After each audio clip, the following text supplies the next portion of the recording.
Oi gente, tudo bem? Eu sou o Tainan Fidelis e esse é o podcast da Hook Captain, episódio 2. Hoje a gente vai falar sobre testes, TDD, BDD e como a Hook Captain pensa, né? Como que eu, Tainan, penso que a gente pode, mudar, ser um game changer, inclusive nisso, nos testes, ser um BDD 2.0. Vamos falar sobre isso. Primeiro, qual é a importância de testes no desenvolvimento, em software em geral, o que é TDD, o que é BDD e como a Hook Captain pensa em melhorar isso. A importância dos testes.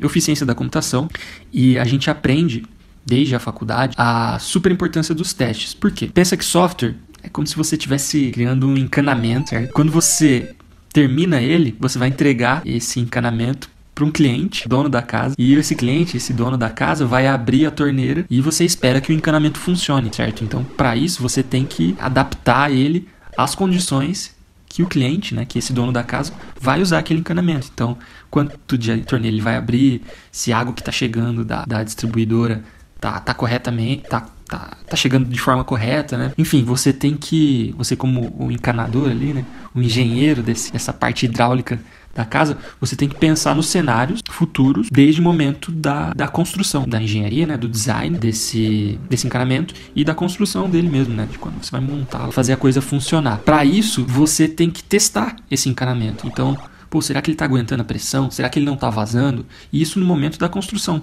para que no momento do uso dele, tudo aconteça da forma que você primeiro, né, desenhou e depois que você construiu. Você desenha e você constrói pensando no momento da execução. Em software, né, computação, os testes são necessários pelos mesmos motivos. O desenvolvimento de uma solução, você, desenvolvedor, cria essa solução para que ela seja executada, né, no futuro. Algumas linguagens de programação têm até o processo de build. Então, build, do inglês construir, é esse processo em que pega-se as linhas de código e transformam num pacote, ali, num arquivo, para que esse arquivo, esse resultado, toda a codificação, seja esse produto entregue, que esse produto executável, muitas vezes, seja executado pelo cliente final ali, né? O usuário da aplicação, da solução, beleza? E que se você gera um executável e entrega para o cliente, você, tal como o encanador e o engenheiro queriam que o dono da casa usasse a parte hidráulica e o encanamento com sucesso, você, como desenvolvedor de software, quer que o seu usuário use aquele executável, né, aquele produto, da maneira correta. E como você prevê que tudo vai dar certo? Com testes. Então, em tempo de construção desse software, de desenvolvimento, você já cria cenários de teste pensando em como, nos comportamentos, né, em como os clientes desse software e outras variáveis do ambiente em que esse software vai ser executado podem performar, podem variar. Você simula cenários futuros de execução. Então, basicamente isso. Os testes em software são para isso. Então, você vai simular performance, você vai simular funcionamento, testes funcionais, testes comportamentais, em cima do que o usuário pode fazer ou não. Enfim, tem várias abordagens, né? Você pode entender testes, fazer testes para várias coisas diferentes, mas sempre nesse sentido. Você validar, pensar no que o seu software tem que fazer, voltando ao encanamento. Encanamento, a água tem que sair aqui, entrar aqui e sair lá. Então, isso é o funcionamento, Isso é o que precisa acontecer. E no software, da mesma forma, o cara coloca o login e a senha, ele tem que entrar, ser autenticado no software e entrar na página inicial. Esse é o funcionamento, isso é o que espera-se dele, certo? E entre outras coisas, como performance. Esse login não deve demorar mais que 10 segundos, senão meu cliente vai sair, né? A água, quando você abre, não deve demorar mais que 3 segundos para sair da torneira, senão o dono da casa vai achar que tem algum problema. Então, os testes funcionam nesse sentido, certo? Para validar muitas coisas e para prever, caso descubra funcionamento inesperado, corrigir em tempo de construção um comportamento não desejado, certo? Então, beleza, a importância dos testes. Agora eu vou citar dois das não sei se seriam metodologias, mas métodos de testes mais atuais. Um deles é muito conhecido, que é o TDD, Test Driven Development, que é o desenvolvimento dirigido por teste, orientado a teste. Ele por exemplo, na minha faculdade foi ensinado o TDD, e no TDD, basicamente o desenvolvedor é instruído a, antes de escrever qualquer linha de código da solução do software, escreve-se o teste. Então, também são linhas de código, mas em uma parte separada do projeto do software, em que vão ser acumulados, né, arquivados, os testes daquele software. Então, como se naquele lugar escrevêssemos, né, como desenvolvedores, os cenários de como aquele software deve funcionar, entradas que os usuários podem inserir naquele software. Então simula-se vários tipos de coisas, né? Tudo isso que eu citei na importância dos testes. Então escreve-se essas linhas de código nessa parte destinada aos testes. E depois esse desenvolvedor, depois de escrever todos os cenários de teste, não exatamente nessa sequência, né? Ele pode, por exemplo, escrever um cenário e já partir para implementar o software, né? A solução para aquele cenário.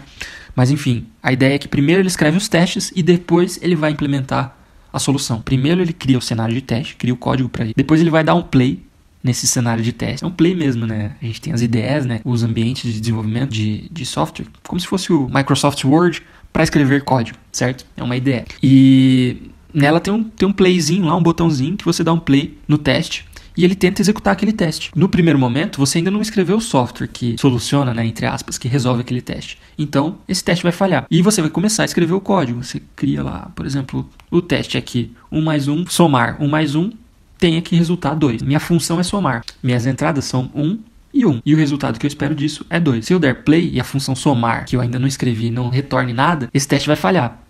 Se eu definir uma função somar e ela retornar 0, e eu testar 1 mais 1, e o resultado for 0, ela vai falhar. Se eu escrever a função somar e ela retornar a entrada 1 mais a entrada 2, se eu der as entradas 1 e 1, ela vai retornar 2, que era o que eu esperava no meu teste, e esse teste vai dar verdadeiro, certo? Então o TDD, ele se dá dessa forma. Então primeiro você cria esse cenário, você chamar essa função com o nome de somar e passar para ela os parâmetros 1 e 1, ela tem que voltar para você 2, né? Então você criou esse teste, mas você ainda não tinha essa função somar, com esse nome somar. Depois você define essa função, escreve o código nela, né? Então, pega o primeiro parâmetro, some, escreve lá mais, segundo parâmetro e retorna tudo isso. Agora sim, ela existe, e quando você der o play no teste de novo, ela vai dar certo. Dessa forma você continua fazendo o software inteiro. Então, o teste que eu citei de login, o teste, de performance, todos os cenários que você esperar e que são importantes para que você valide o funcionamento e o comportamento, a performance da sua aplicação, você vai escrever e então você vai resolver criando e implementando o código da solução. Isso é o TDD. E o BDD, mais recente, que é o Behavior Driven Development, é algo muito parecido com o TDD, porém ele busca trazer mais para a parte de negócio, trazer o teste mais para a parte de negócio, mais para a parte do comportamento, mas o comportamento pensando no usuário final, muito mais do que os comportamentos técnicos, que muitas vezes o desenvolvedor de software cria testes para esses comportamentos técnicos. Eu estava pensando numa metáfora assim, mas é como se a gente estivesse construindo um carro, certo? Pensa que somos os engenheiros de um carro. E tem testes técnicos que a gente pode criar, né, e fazer para ver se essa máquina que a gente está criando, que é o nosse carro, está funcionando. Então o engenheiro do carro vai checar se a bobina está rodando, se, o rolamento tá certo, né, tá deslizando bonitinho, enfim, se a temperatura não está subindo ou descendo. E esses são testes que ele faz para ele mesmo, certo? São testes bem técnicos para ele saber se a máquina carro está funcionando. Mas ao mesmo tempo, da visão do usuário dessa máquina carro, que é quem? O motorista, os testes devem ser outros. Não que os testes do engenheiro da máquina carro não sejam válidos, eles são super importantes e totalmente válidos. Mas os testes da visão do usuário são mais relacionados ao alto nível, né? Ele quer dirigir, ver se o volante faz a roda girar, ele quer acelerar, quer saber se a sensibilidade do acelerador tá boa. Então, ele, no final das contas, ele vai acionar também as mesmas bobinas, os mesmos rolamentos, mas a visão dele é mais alto nível do que os testes do engenheiro, certo? E, ao mesmo tempo, partindo da visão alto nível, você inevitavelmente vai chegar nessas partes mais técnicas, mais baixo nível. Porque se a bobina tá lá, né, e se o rolamento tá lá, ele vai ser acionado quando esse operador de mais alto nível, nesse caso o motorista, fizer alguma ação, certo? A bobina não roda sozinha, então a bobina vai rodar a partir de uma ação alto nível. Então, se vocês compreenderam aí a metáfora, o BDD, ele também testa. Então, ele é uma metodologia, né, um método para teste, mas pensando mais no comportamento. Então, ele é mais, se a gente pensar, dividir, né, em uma linha, em que na esquerda dessa linha está o analista de negócio, o cliente, o consumidor, o negócio, né? E na direita está o engenheiro, o desenvolvedor, o técnico. O BDD está muito mais próximo da parte de negócio. Ele testa isso.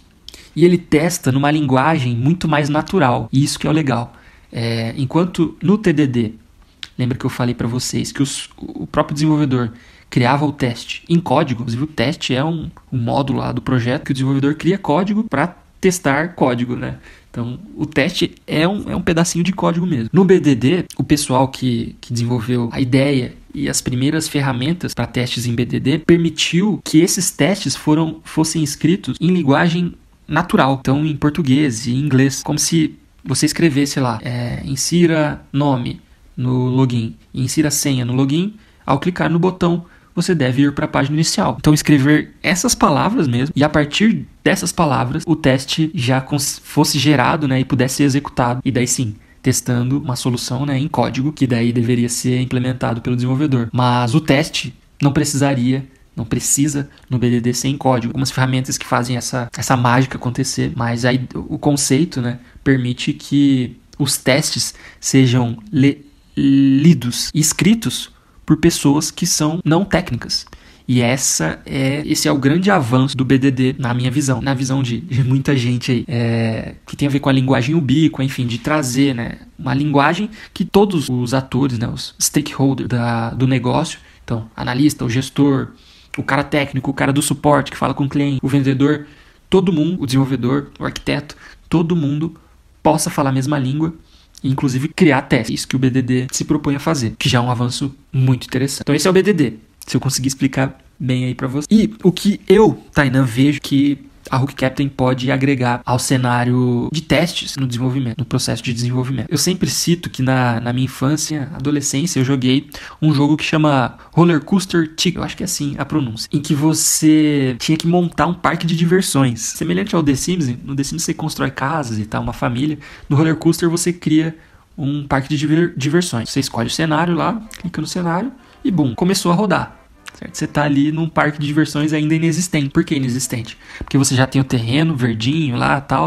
Às vezes já tem até o portão do parque. Mas você não tem o parque. Não tem nenhuma atração, não tem nenhum brinquedo, não tem nenhum restaurante, nenhuma lanchonete. Então, você só tem o terreno do parque. Mas já tem o portão do parque. E o parque já está aberto muitas vezes, né? O que eu quero dizer com isso? Com o parque estando aberto, no roller coaster, se você deixar o jogo em play, já vão chegando os primeiros consumidores desse parque, né? Então já vai chegando pessoinhas e já vai subindo o contador de visitantes, né? De clientes no seu parque de diversões. Você tem uma grana lá que você começa a perder, você já tem o nível de satisfação ou insatisfação médio dos seus clientes.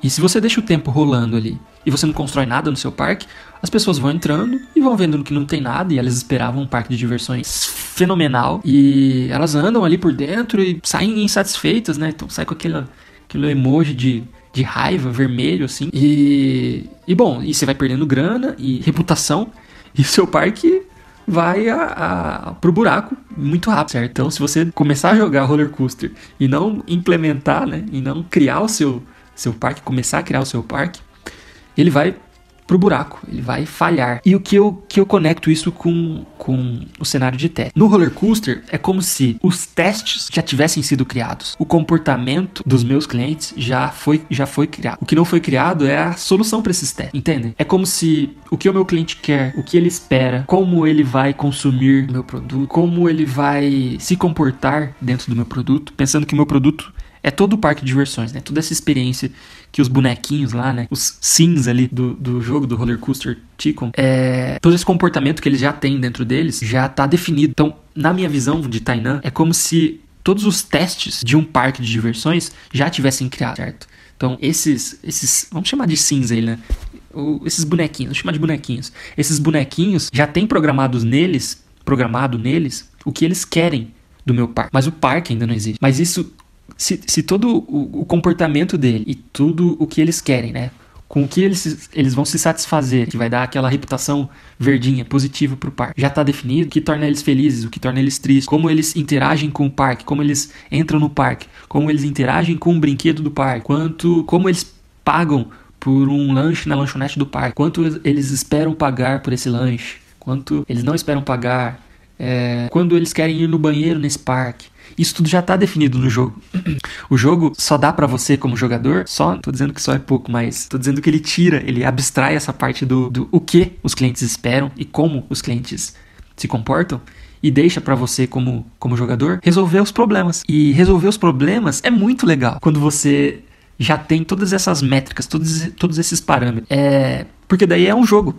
certo? Se você já sabe o que você tem que fazer para tornar o seu cliente feliz, e feliz mesmo, né? Até com o emoji lá. Pô, se, por exemplo, no roller coaster, se você constrói um brinquedo que tem muita fila, por exemplo, os bonequinhos vão ficar tristes, vão ficar chateados. Pô, tô meia hora nessa fila aqui. Mas se você não tem fila, eles ficam felizes. Se você constrói um brinquedo muito caro, não vai ter muita atração. Mas se você constrói num preço bom, vai ter atração. Mas aí ele vai compensar com a fila. Ou seja, cara, eu como jogador do roller coaster, é muito legal. Como desenvolvedor desse parque de diversões, é muito legal. Porque eu vou mexendo nessas variáveis e eu vou criando o parque de forma que eu vá resolvendo os problemas que já foram definidos. E um desenvolvedor, tal como um jogador, adora isso. Adora resolver problemas bem definidos. E ver o verdinho. Tanto que muitas IDEs, muitos desses ambientes, né, de desenvolvimento de software, já dão esse gatilho, né? O retorno de um teste bem sucedido é uma corzinha verde lá, e sucesso. Enquanto o retorno de um teste falho é a corzinha vermelha. Pô, erro, danger, né? Problema, perigo. Mas voltando ao contexto do jogo, isso que eu penso que poderia ser algo muito legal da gente transformar mesmo como a gente vê teste e como a gente vê desenvolvimento de software. Pensem que o BDD já é um passo mais perto desse roller coaster. Não sei se vocês, conforme eu fui falando disso, já conectaram uma coisa na outra, mas todo esse ambiente, toda essa programação que os bonequinhos do nosso parque, do roller coaster, já tem, todo esse comportamento, todas essas vontades e esses quereres, essas vontades, vamos deixar assim, que eles têm programados nele, e as coisas que eles não querem, que os tornam insatisfeitos, como eles vão interagir com o que qualquer coisa que você construir ali. Então, essa programação eu considero que é o teste do nosso BDD 2.0. Esse comportamento programado nos bonequinhos é o teste. Porque se você pegar um software de negócios de uma empresa, por exemplo, um exemplo simples, um iFood, esse bonequinho somos nós. As pessoas que vão pedir o iFood. As pessoas que vão interagir com o iFood. As pessoas que vão não querer esperar muito tempo nessa fila virtual, que é o tempo de entrega desse pedido. As pessoas que vão querer um preço mediano, não vão se atrair muito por um preço muito caro e vão atrair por um preço barato, mas que daí pode causar, sei lá, uma queda no servidor da aplicação. Então, vejam que o roller coaster, esse cenário, o escopo menor dele, parque de diversões, mas ele simula muitas das coisas que a gente quer simular no mundo real e que a gente poderia deixar muito legal para quem está definindo o que é esse teste, e ao deixar muito legal para quem está definindo, deixar ainda mais legal para quem vai resolver esse problema, que é o desenvolvedor, entende? Então, eu acredito que se a gente conseguir criar ambientes de desenvolvimento de software, e conforme eu estudo cada vez mais, eu entendo que isso tem a ver não só com a linguagem de programação, com as ferramentas e frameworks de teste, e também com a própria IDE, o ambiente, né, de desenvolvimento em que se está desenvolvendo. Então, são coisas que tem uma interseção entre essas coisas, mas a gente pode mudar e dar um salto no modo de como a gente encara teste e do modo que a gente encara desenvolvimento, para tanto deixar isso mais prático e mais próximo de quem quer mostrar para o desenvolvedor, para o engenheiro, o caso real. Então, nesse caso, o analista ou o próprio cliente. Deixar bem legal para o cliente entender e ele definir esse bonequinho e ele falar, esse sou eu. Eu quero isso e isso, e se eu não tiver isso, eu vou me sentir assim. Então, isso é muito legal de uma parte. E na outra parte, na parte do desenvolvedor, a partir do momento que a gente constrói esse ecossistema, esse ambiente, esses bonequinhos, né, que estão ali, esse gramado verde, né, do nosso parque de diversões. Então, o gramado verde já é uma base onde o desenvolvedor de software vai começar a construir a solução de software dele. Também faz parte aí desse tem que pensar. Mas se o desenvolvedor já tem todas essas métricas, de forma que ele pode começar a resolver e vendo interativamente, em tempo real, quanto a solução dele já atende a felicidade ali dos bonequinhos, que a gente mais tecnicamente pode entender como a satisfação, e o quanto o software dele já está atendendo as especificações do cliente, né, do negócio. Cara, eu como desenvolvedor, eu acharia muito massa, porque para mim isso é um jogo. Se você transformar o desenvolvimento de software em um jogo, o desenvolvedor torna-se um jogador. E uma das coisas que os desenvolvedores mais gostam é de jogar. Então é esse o salto que eu acredito que a gente pode dar. E eu tô buscando cada vez mais estudar e buscar referências do que já existe hoje, pra gente não ser muito sonhador, mas pra gente criar ambientes que consigam simular, no mínimo simular, esse cenário que eu acabei de comentar. Beleza, gente? Ficou um pouco longo o podcast, mas eu queria passar pra vocês esses conceitos, porque o teste é importante, um pouco de TDD, BDD, na minha visão, né, na minha interpretação, porque eu também não sou muito especialista nem em TDD, nem em BDD, nem em testes, né? Mas uso o teste sempre. E também esse salto que eu vislumbro, que eu acho que a gente conseguir aproximar desenvolvimento de jogos, o que a gente conseguir gamificar na nossa vida é bem interessante, e desenvolvimento tem muito a ver com isso. Eu acho que jogos tem bastante a ver com simulação, e a gente tá cada vez mais no mundo em que a gente tem que estar com o modelo do mundo real muito próximo no software para a gente conseguir criar soluções para o nosso mundo. Quanto mais a gente conseguir modelar o mundo real no software, mais interessante para todo mundo. Vai conseguir agir mais rápido e criar soluções mais fidedignas, né? Que resolvam os problemas reais do nosso mundo. Beleza, gente? Aqui é o Hook Captain e eu sou o Tainan Fidelis. Espero que tenham gostado demais desse podcast.